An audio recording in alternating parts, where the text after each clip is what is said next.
Hi everyone. So this video is about how to heal yourself and heal others.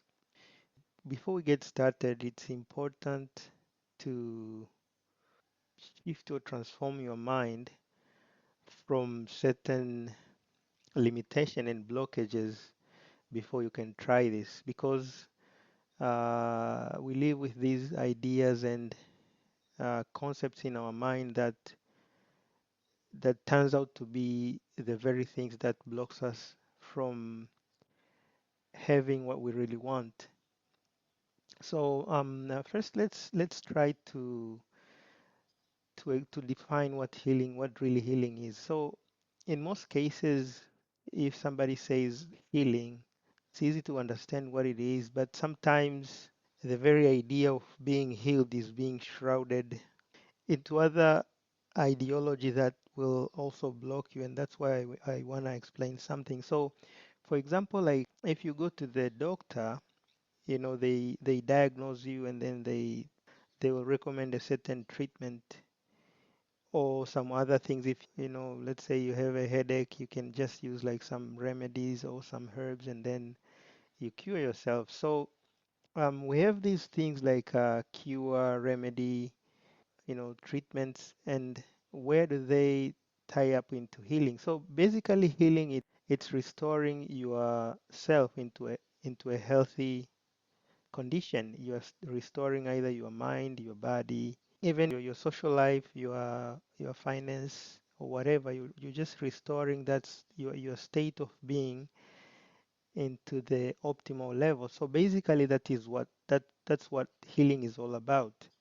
So as far as the process of healing, it varies. So the process of healing can be something that's instant. It can be something that it can happen through different processes.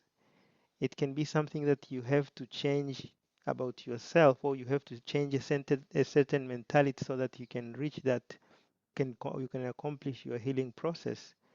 And this part is important to understand because let's say you have like an energy healing, like a remote healing session, and then after the session you didn't really feel anything, nothing happened, and then maybe a couple of days later you find out like somebody just comes to you and say, oh, there's this, you can just go and use maybe a certain herb and then your problem will go away. You use it and then the problem goes away. So because you don't see the working of energy in the background, like what was really preventing you to maintain your original health state, you will see things in pieces, and then you will conclude that whatever you had, that herb or a remedy or whatever, it's the only thing that cured you.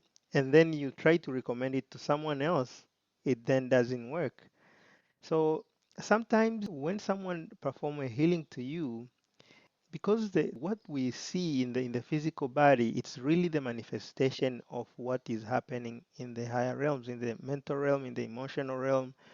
And when somebody heals, they may heal the mental part of you, and then the physical part will just slow. It might just be slow to respond or be slow to see the effect, and then you see the effect maybe a week later or a month later or whatever.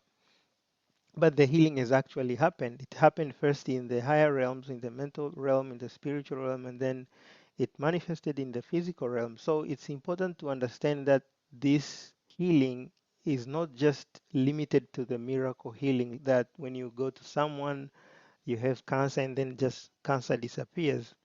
It happens that way, that there are miracle cure or there are miracle that happens, but that in some cases, in most cases, the healing, when somebody perform a healing session to you, it might assist the healing process, and the healing process also means the physical processes. So if you have cancer, you may just go to someone, you hear about a certain therapy or a certain treatment, and then you get healed. But you'll find out if you didn't actually go to that session, you would still have the same problem. So I wanted to make clear this point first so that you understand what is going on. So from this, then we're gonna explore a little bit about energy healing in general. So basically, energy healing is the energy is used to assist or stimulate the healing process. So it's not usually really a person is the one who heals themselves, and you'll find out that even some healing doesn't work because mentally somebody doesn't believe, like they've hold this idea strongly that this is not going to work. Subconsciously they have the idea, so this is not going to work, and then it doesn't matter what you do, you'll find out that person, it doesn't get better. It's not necessarily they're not really holding that idea, it's not going to work. They may hold a certain idea that is interlinked with the concept that this thing doesn't work. So you find maybe somebody doesn't believe in anything beyond the physical. They hold that idea in their mind strongly. So, a person like that, it's really hard to penetrate, other layers, other energetic field of a person, because it's their field, it's their space. And when you try to change, you're actually interfering, or you're trespassing. So it's important to first, even if you're doing a healing for yourself, it's important to first investigate and try to see, look within yourself and see what kind of mentality do you have toward certain things, and how do you feel about the healing process all in general. There's also machines that project energy that can heal. The famous one was, there was a guy called Roy Raymond Rife. He had a microscope that targets specific microorganism,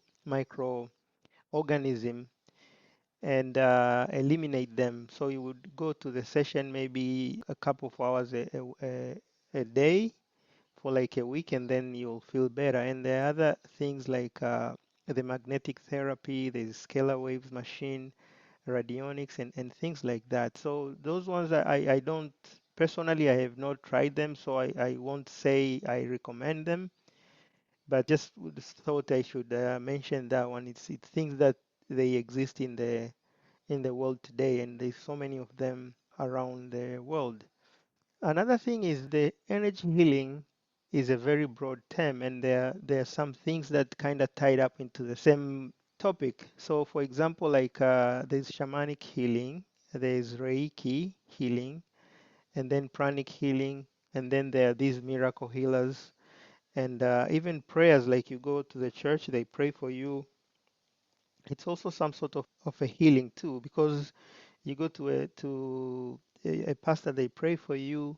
Maybe you had a problem with something, and then days later you find a solution. So the prayer has really worked. It doesn't mean that it has worked instantly, but if you look at the situation in a broader term, you realize that, oh, this thing actually worked. Even you go to a shaman, it's the same thing. They do a session for you, and then it opens up your energetic field somewhere where there was a blockage of energy, and then you feel better later. So anyway, so specific, this video is going to focus on the energy healing. So I'm going to focus on the general energy healing, something that doesn't really require any faith or any specific training, something that anybody can do. So I've made it really simple.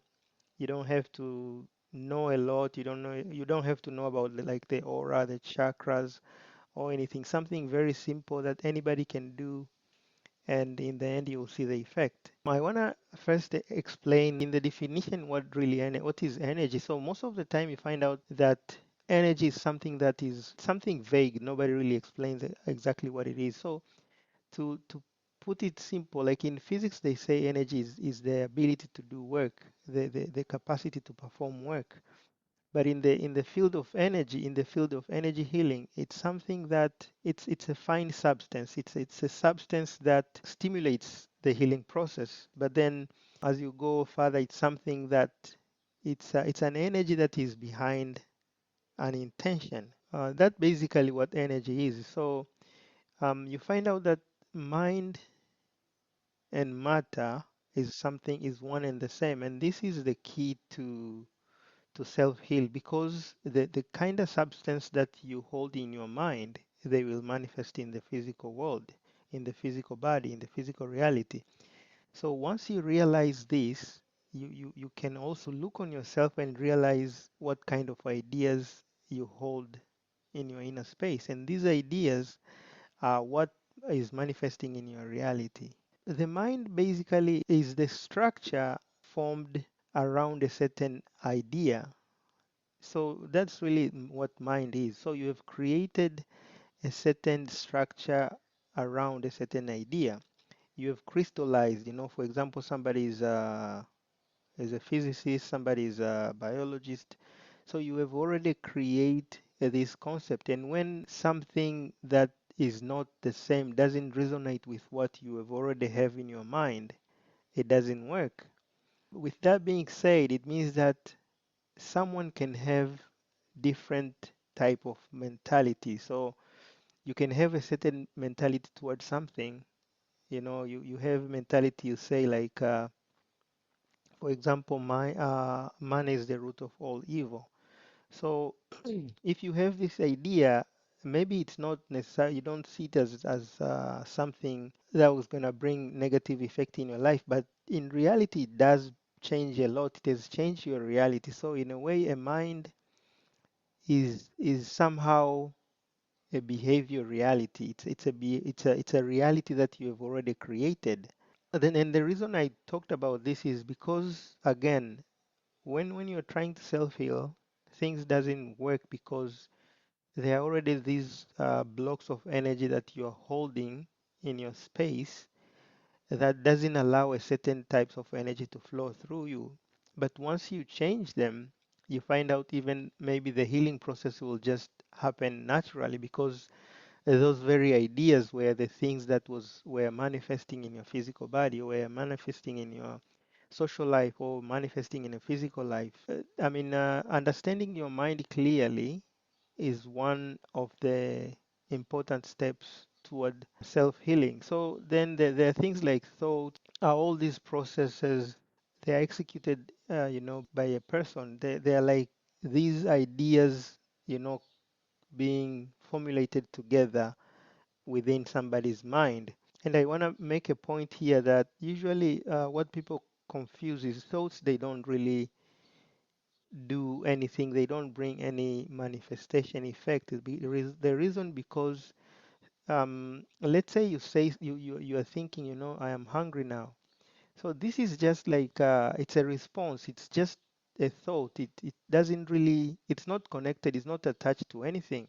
But when somebody has the will, the strong desire towards something, in their mind they've already hold that thing in their mind. They are holding a certain vibration, a certain image, which is a vibration in their mind. Then they're actually vibrating in that frequency where it kind of attracts the same type of ideas, the same types of activities, and that's where things happen. So if you're thinking about money, the idea doesn't necessarily bring money, because a lot of people talk about money every day but they don't have money. The idea is that when you put a sensation, when you put a feeling behind that idea, that's when you're attracting the similar vibration. So even when it comes to healing, you find out that somebody is frustrated about their disease and then they make things worse. But when you, instead of thinking about the disease, you think about being well, you think about wellness, you think about health, then that physical sensation of being ill, it's going to be overpowered by the kind of sensation or the kind of emotion you're holding.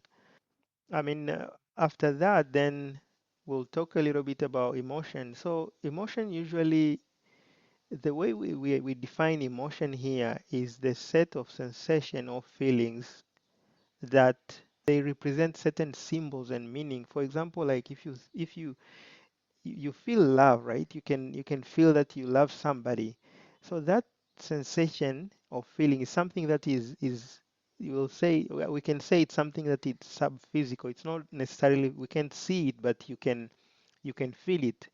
And here is the key to self-healing. If you can hold that sensation for an extended amount of time, or you repeat over and over, then that sensation, it's going to stimulate a certain chemical formation in your body to create a healing effect. That's why I say the thoughts, they don't do anything. So you have thought, and then when you hold that thought for a long time, long enough, it's going to create a sensation in the emotional level. When it creates a sensation, you hold that sensation again for an extended amount of time, which will then create some sort of a substance in your body that you may not necessarily see, but it will affect whatever part of your body that is either ill or is either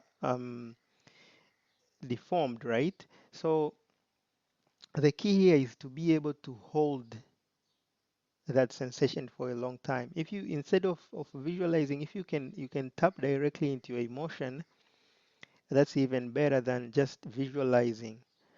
And so this I wanted to talk about emotion because of this, because emotion is the key. Emotion is really the key, because so emotion is the key, and emotion is between the mind or the thoughts and the physical. And when, if you can really create a sensation on the feeling level instead of just visualization, then the healing effect can be generated more effective and quicker compared to just using your own thoughts.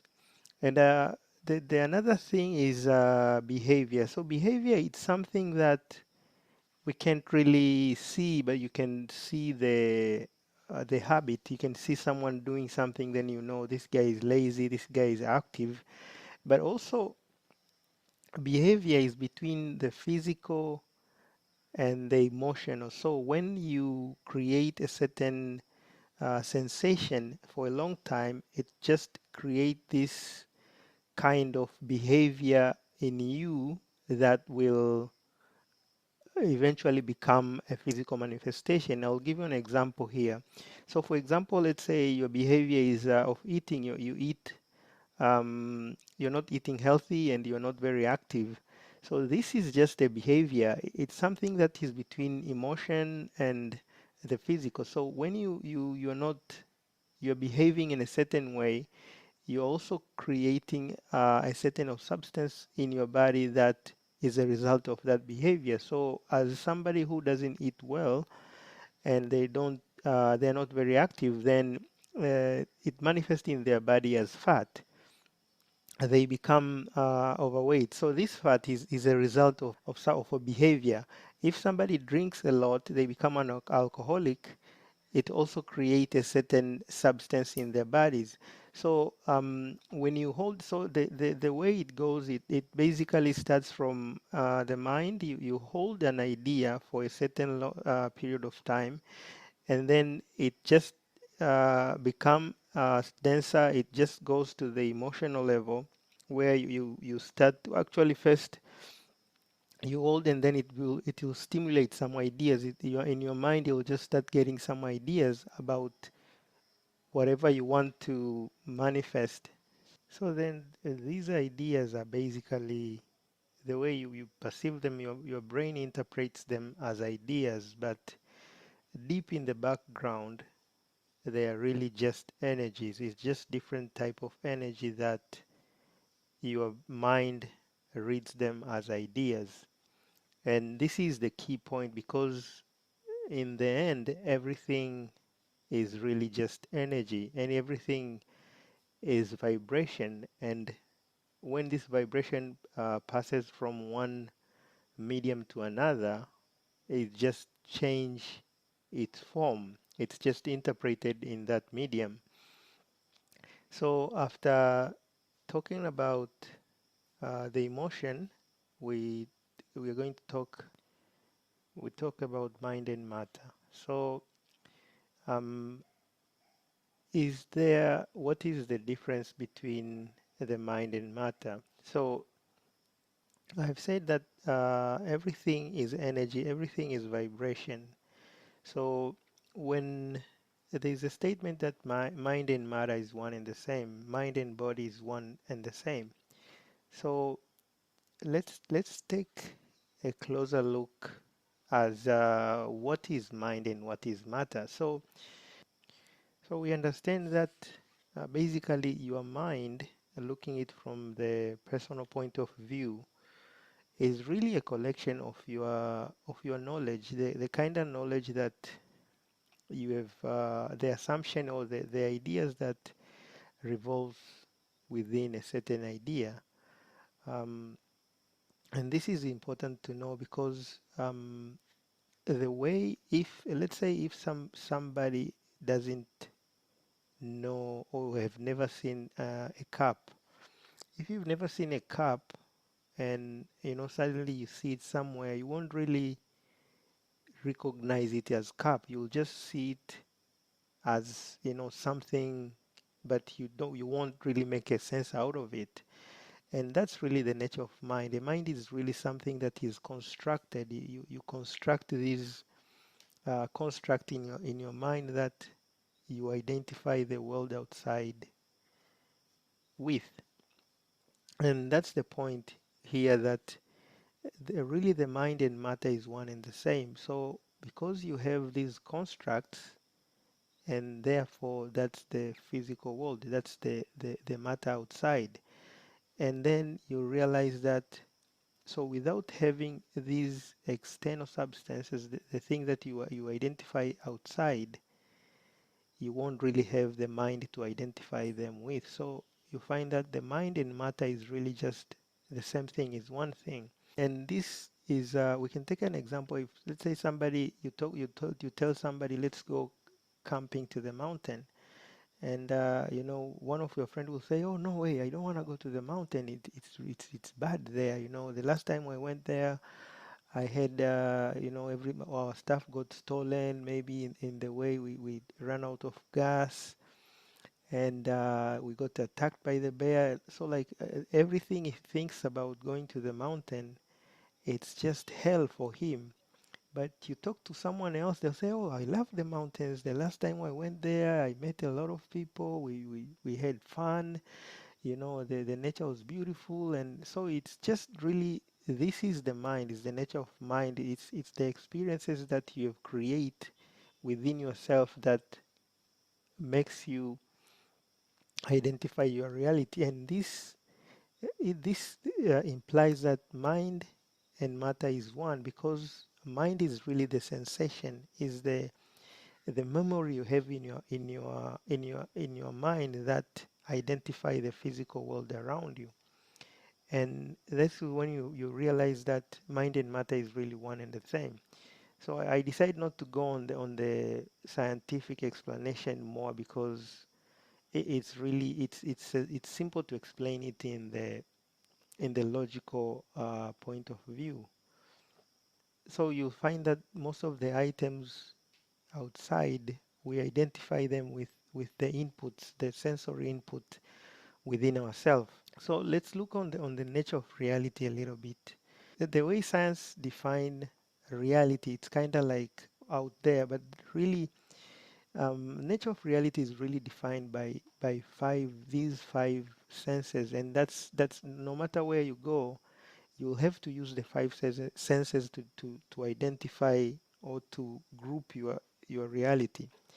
What I mean by this is, basically you use your sight, you'll use your hearing, you'll use your sense of smell, you'll use your sense of touch, sense of taste to identify the reality. And these five senses, they also represent something else that a lot of us fail to see. And this is like, the first thing is the pattern, the space, substance, movement, and mass. So I won't really dive much into this, but to make my point is that when we say everything vibrates, we are lacking to say, okay, if everything vibrates, there have to be some sort of a medium for that thing to vibrate. For example, if you have water, the water wave, that wave have to vibrate into water. Even if you have electromagnetic wave, they need some sort of a medium so that they can vibrate on that medium. And this brings the concept of the five elements, the alignment, the pattern, the alignment of things within a certain reality. So it doesn't matter what kind of reality you are. These five elements, they just overrule everything.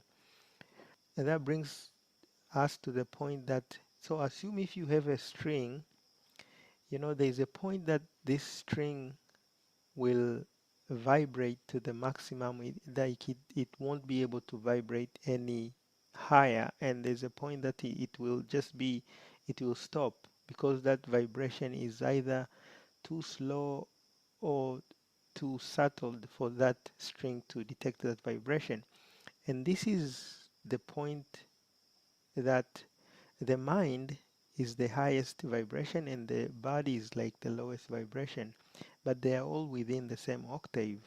So you find that this vibration passes from the mental realm to the physical realm, and that's where the manifestation occurs. Because when you think about something, that something is really an energy, and that energy has a certain vibrational signature, and that vibrational signature, it's what you're trying to manifest. And when you think about it, when you hold it in your mind long enough, it will just come down into the thicker layer of reality and then keeps on coming down until it manifests physically. So to conclude, it says that the mind and body are one and the same, energy and matter are one and the same, but the difference being they are different in they're on a different poles of reality or different frequencies of reality. So when you see a color, you see, what do you see? You're seeing the pattern or the frequency of light. And when you feel the temperature, what are you seeing? What are you feeling? You are really feeling the movement of molecules in air. When you smell, what are you smelling?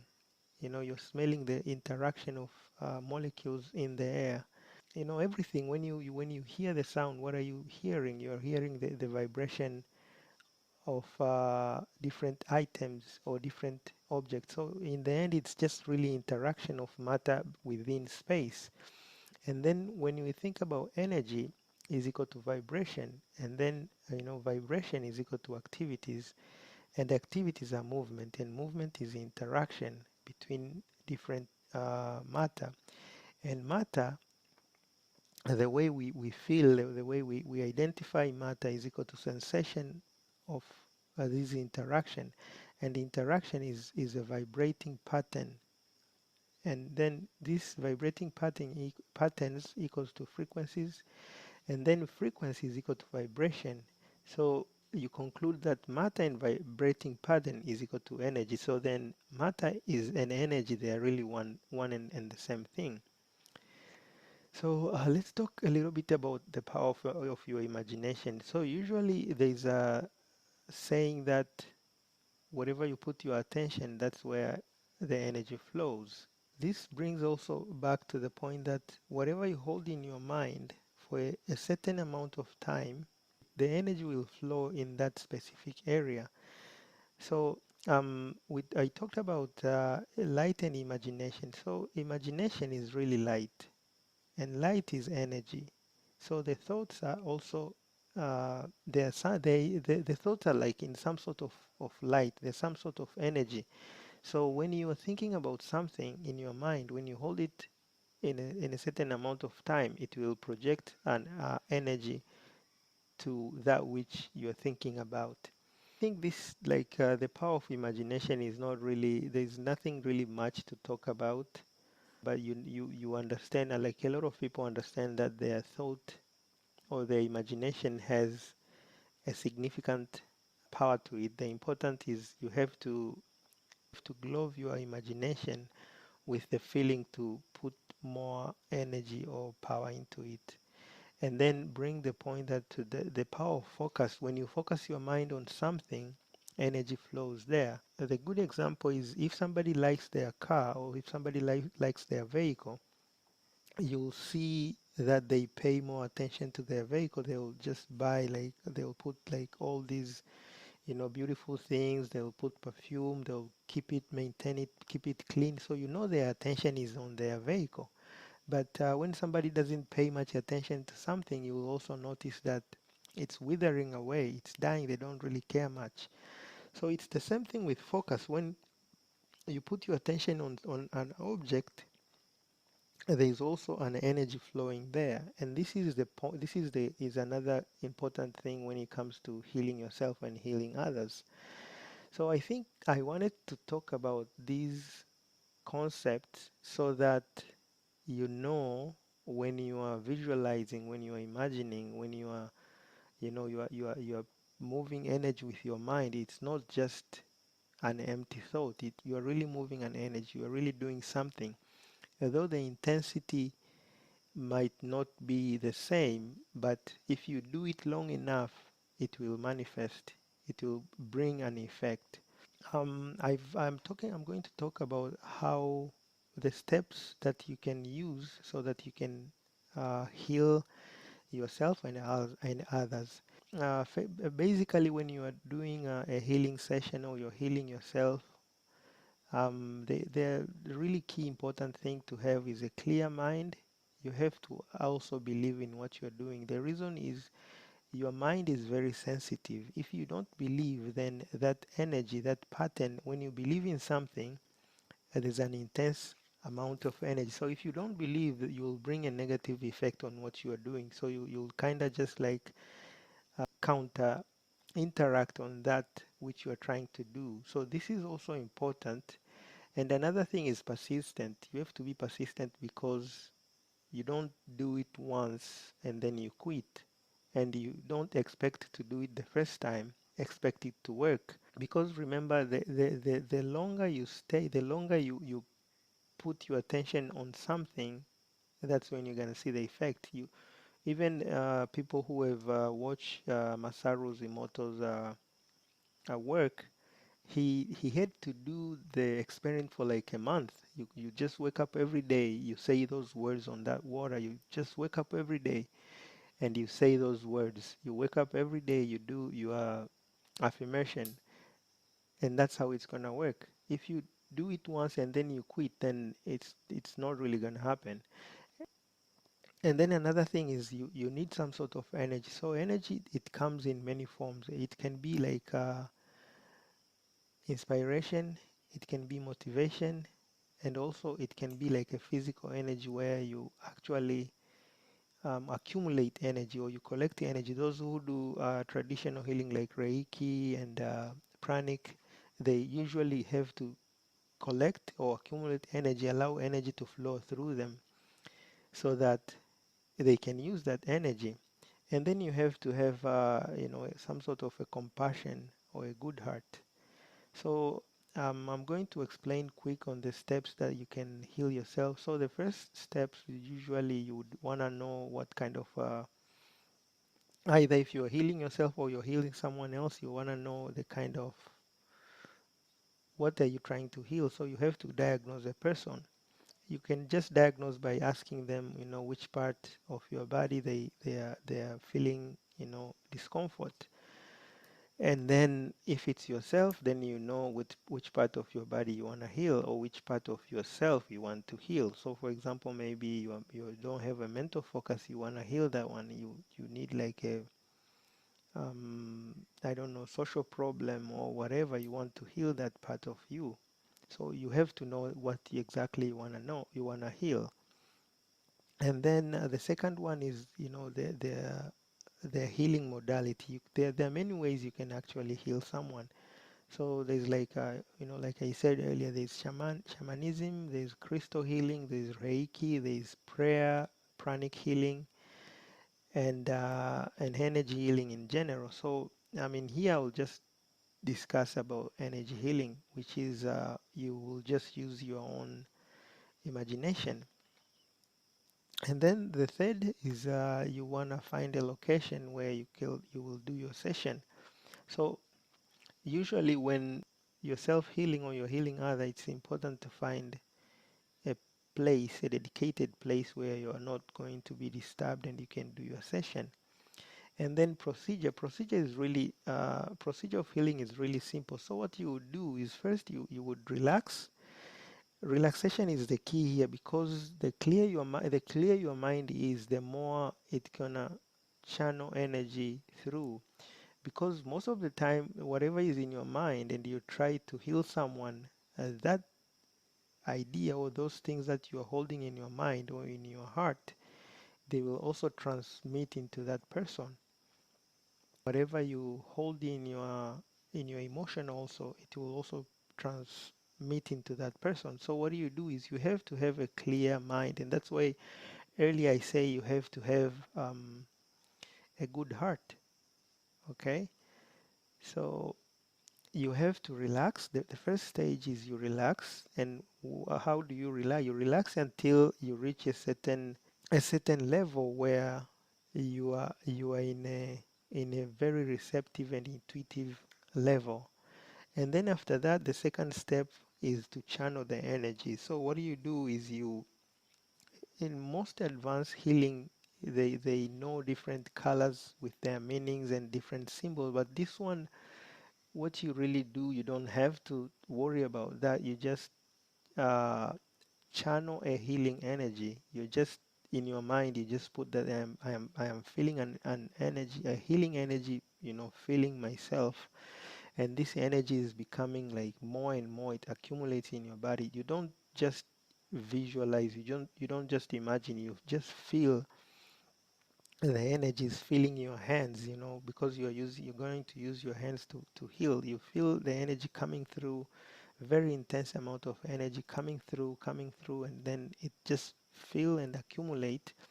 And then after that, you can after that, then you, if it's a person, you let that energy flow through whichever part of their body that they are feeling discomfort.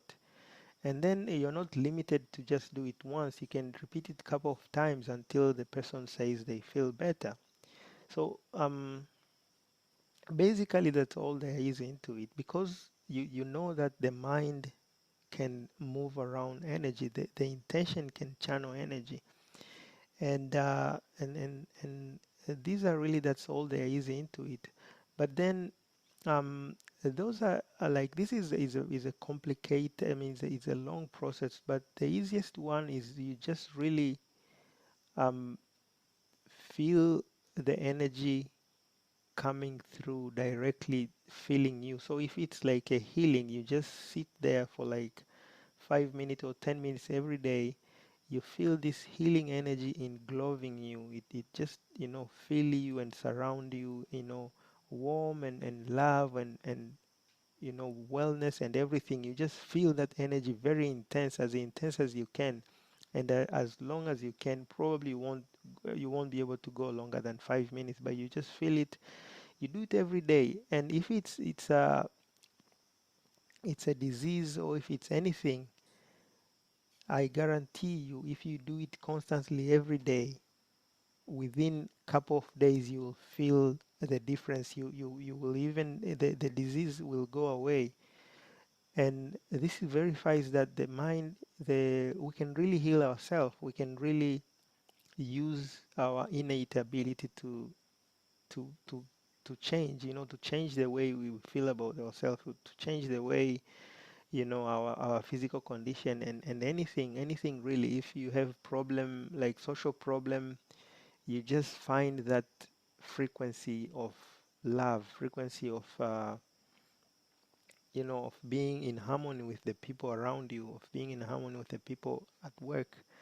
And then that's all. I wanted to just share this, because I think it's important for, I mean, anybody can do this. This is all I wanted to share.